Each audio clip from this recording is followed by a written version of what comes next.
Hey, good morning, folks. MLive Chief Meteorologist Mark Torregrossa here. Hey, if you could hit the share button, I would appreciate it very much.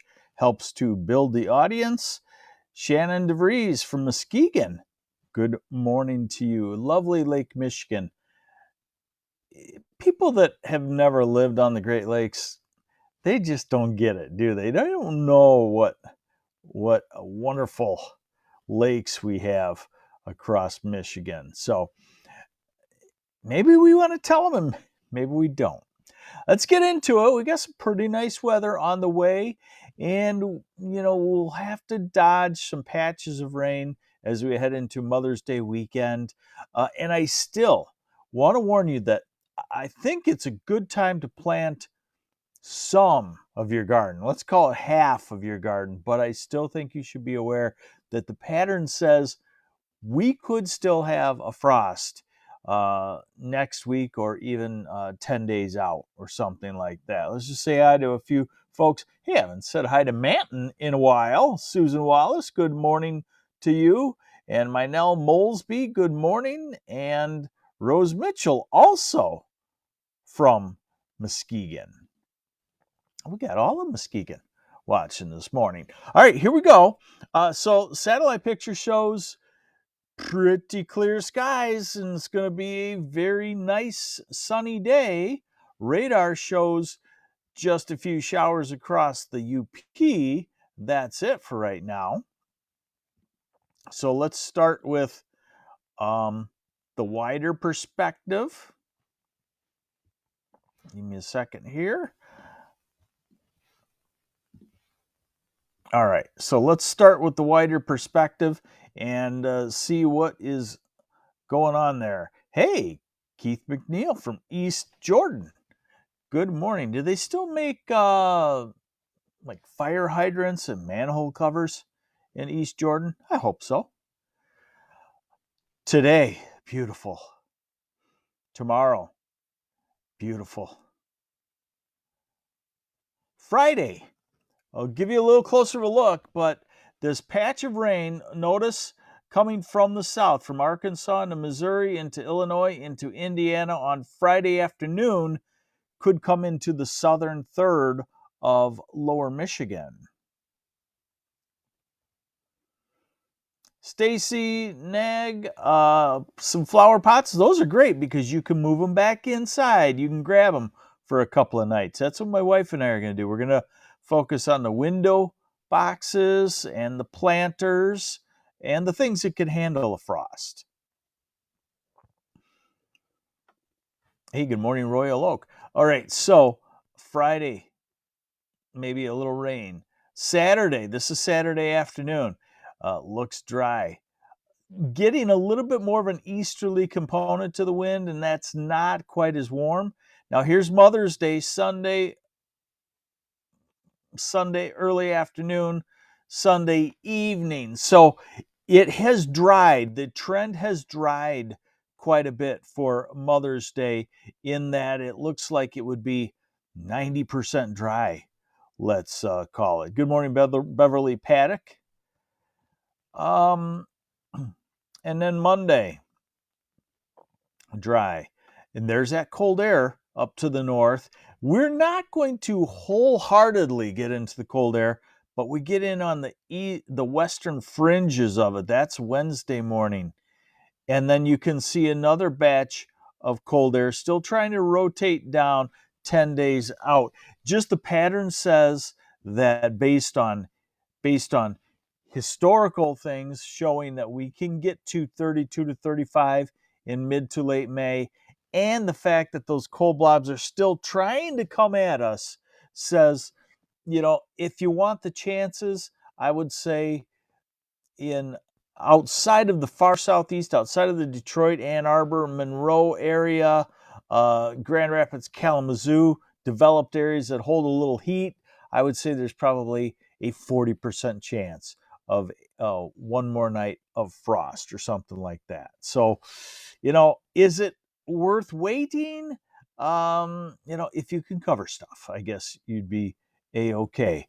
I'm going to start to plant some tomatoes and peppers and cover them.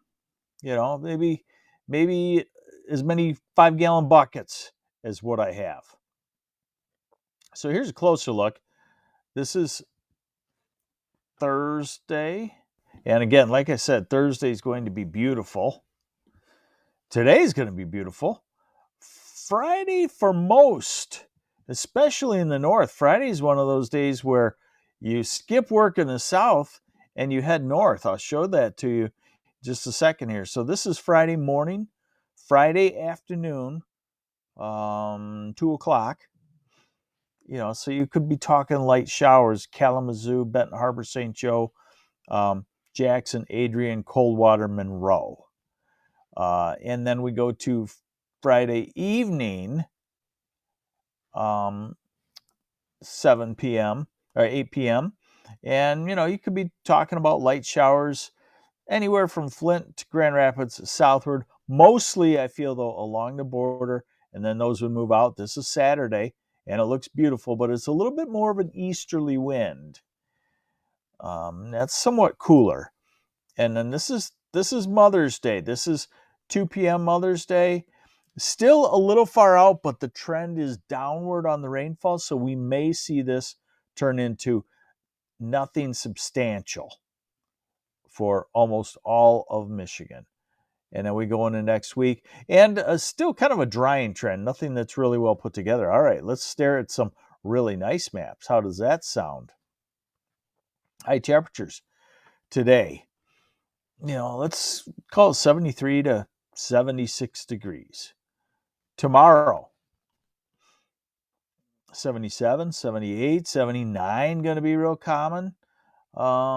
This is kind of time of the year where on a southeast wind, Monroe and the south side of Detroit and Ann Arbor could be just a couple of degrees cooler, but still beautiful.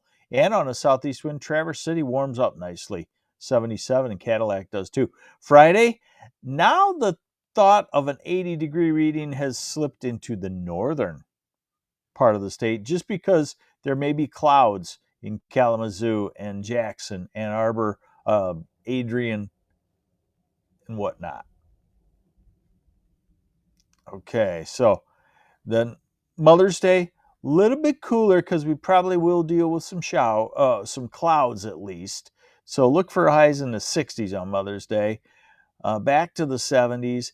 And then notice as we get the northeasterly winds and go out 10 days, we can have some cooler days. It all depends on the wind direction now for Michigan.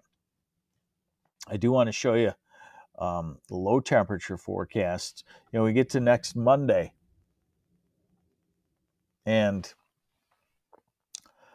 possible temperatures in the mid 30s. So, that's why I say there's a possibility still of a frost or two.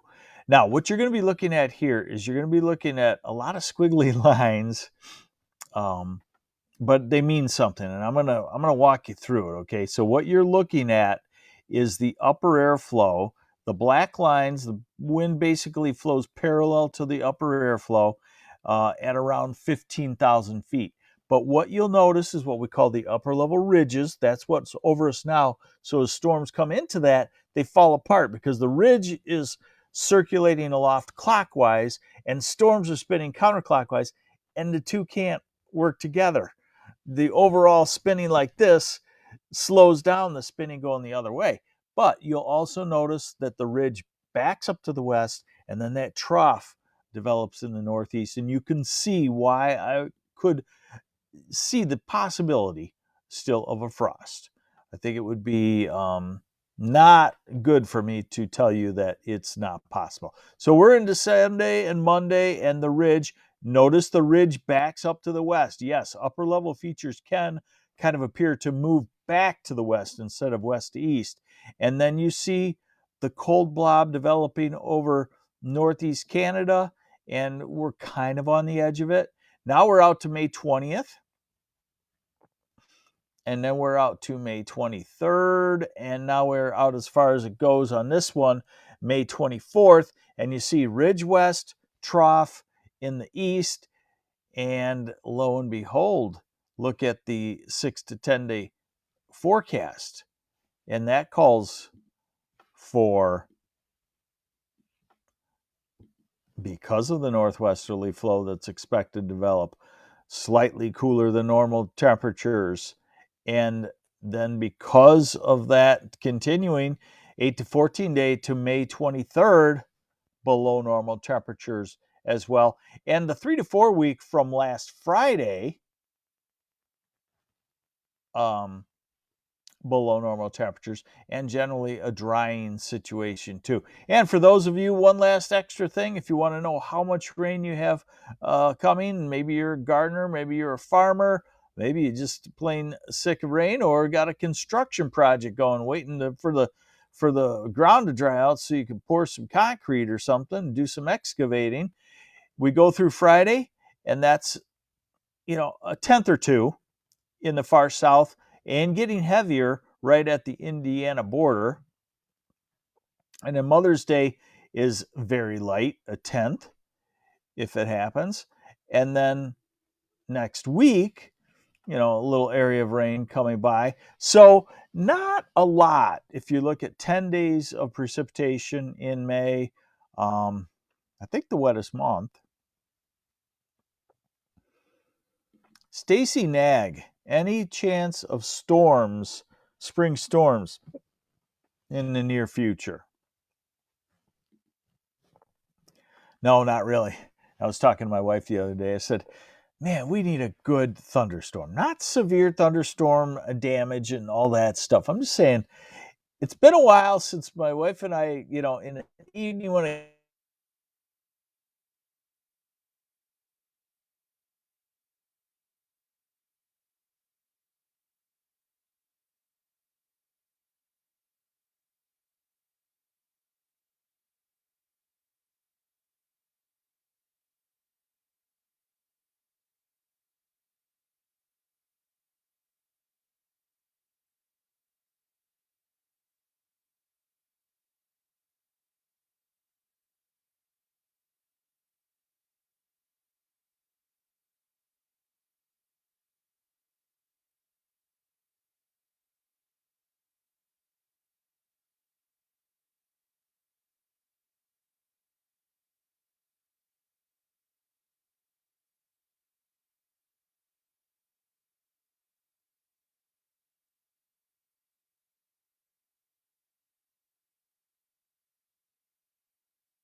Yeah, I think I might have lost my internet connection here. So sorry, apologize. Um, it's about the best I can do. I can't control all the internet either. So take care. Enjoy your weather the next several days. Looks like it's going to be pretty good. Take care. I'm MLive Chief Meteorologist Mark Torregrossa. Thanks for joining me on the MLive Morning Weather Update.